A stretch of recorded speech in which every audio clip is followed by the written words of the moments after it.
It was nearing midnight when Michael Lane's rental car finally groaned to a stop at the edge of the narrow mountain road. The headlights barely pierced the thick wall of fog ahead, and beyond that, like a ghost stitched into the mountainside, loomed the twisted silhouette of Castle Bran. It didn't rise so much as it watched, its jagged towers clawing up into the night sky like the blackened fingers of a corpse. The climb had been long and treacherous. Even the GPS gave up an hour ago, glitching out and freezing on an endless loop of rerouting. Michael had followed the hand-drawn map someone slipped under his hotel room door in Bucharest. A single sheet with faded ink and a message scribbled in red. He waits for company. The locals had tried to warn him. At the base of the village, the old innkeeper refused to even say the name. One man had gripped Michael's wrist tight and said, "Don't climb that hill, you won't come back." Another just crossed himself and walked away. But Michael Lane was a journalist chasing the story of a lifetime. Castle Bran had been shuttered for nearly 100 years, abandoned after the last caretaker vanished without a trace. The Romanian government listed it as uninhabited. Ruins. Yet someone was keeping it lit. An old photo sent anonymously showed one of the castle's top windows glowing faintly, just enough to catch the silhouette of a tall man standing behind the glass. Michael didn't believe in ghosts. He believed in headlines.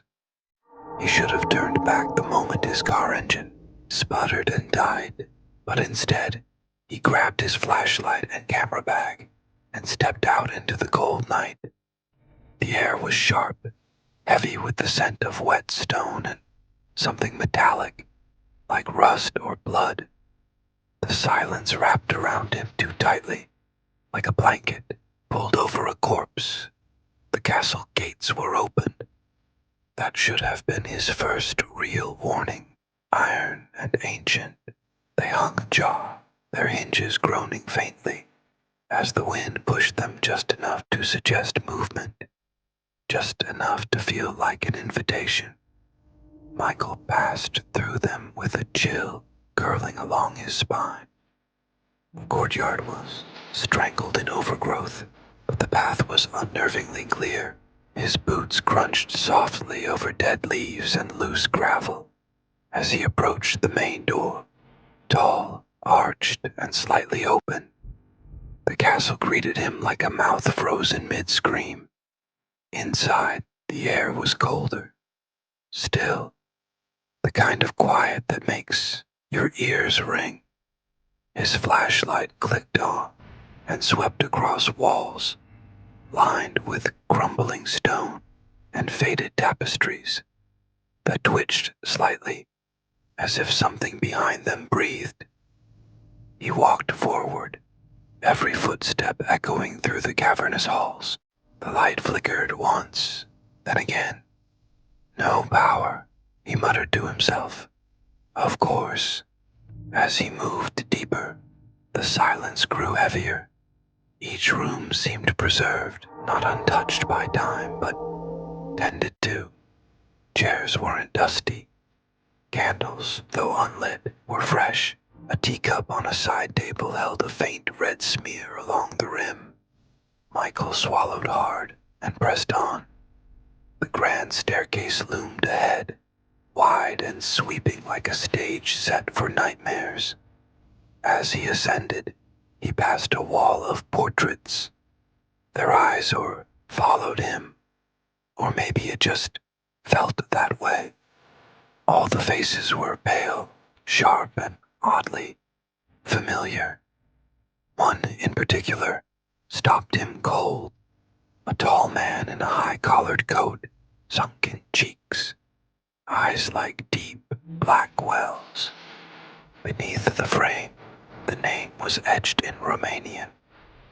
Vlad Dracula. His skin crawled. Michael reached the top floor, his breath fogging in the air. He set up his camera in the castle's main hall, a wide chamber with high ceilings, cracked stone columns, and a long, rotting banquet table. His flashlight flickered again, but hell. He hit record. "This is Michael Lane," he whispered, voice low and tense. "I'm inside Castle Bran. It's real. Someone's been here. I think someone..." He stopped. A soft noise echoed from the far end of the room. A click. A thump. Then nothing. He turned quickly, shining the light toward the sound.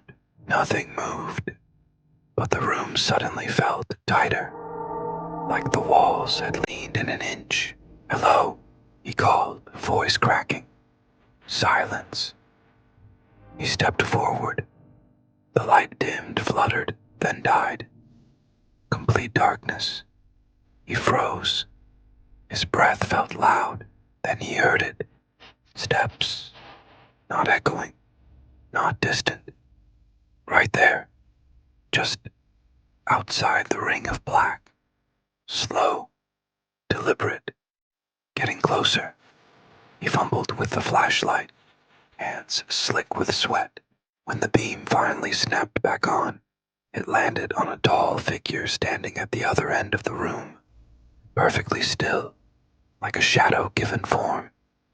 The figure smiled. Michael backed up, shaking. Who are you?" The man didn't walk. He was just closer suddenly. His face was pale, stretched tight, like wax over bone. His lips, red and thin, curled into a small, knowing smile. His eyes glowed faintly, as if lit from inside. "You came," the figure said, voice low, smooth and cold as river stone. Michael stumbled backward, flashlight jerking wildly. "You're not real," he muttered. The figure tilted his head. "But you believe, don't you? Deep down. That's why you came." Michael turned to run, but the heavy doors behind him slammed shut with a thunderous bang. He spun back around, and the figure was there, mere feet away. He didn't walk. He just was. "I was a man once," the voice whispered. "Then a prince. Then something more. Something cursed. Something eternal." Michael's mouth went dry. "I just wanted the truth." Dracula's expression darkened. "And now you'll carry it." He moved in a blur. Michael screamed. Cold fingers closed around his throat and lifted him from the floor like a doll. His legs kicked helplessly. His vision flickered. "Men like you," Dracula hissed, "always think they can walk away." Michael gasped. "Please." Dracula leaned in. "He waits, but never alone." The world went black. 3 days later, villagers found Michael's car still parked at the base of the mountain.